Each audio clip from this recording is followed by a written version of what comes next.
Le programme ExoMars est lancé. C'est la deuxième fois que l'Agence spatiale européenne part à l'assaut de la planète rouge. Et l'objectif affiché est clair, trouver des traces de vie passées ou présentes sur Mars. Pour y parvenir, 2 missions sont prévues. L'une en 2016, la suivante en 2020.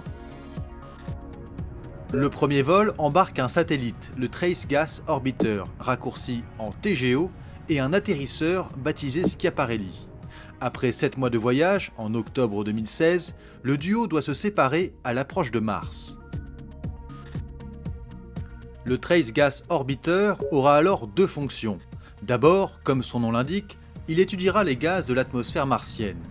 L'idée est notamment de trouver des traces de méthane, d'analyser ses fluctuations dans l'atmosphère et, dans le meilleur des cas, d'en localiser la source.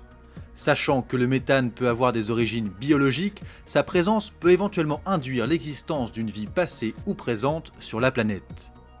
Et puis, le TGO doit jouer un autre rôle, celui de relais de communication entre la Terre et les sondes posées sur le sol martien, comme par exemple Schiaparelli. Schiaparelli, c'est justement l'atterrisseur, le deuxième module de la mission. C'est en quelque sorte un cobaye destiné à tester les techniques d'atterrissage.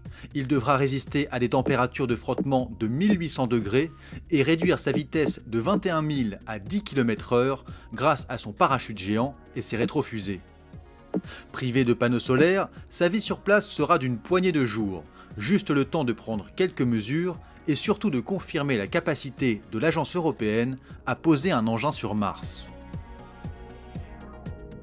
C'est en 2020 que les choses sérieuses commenceront.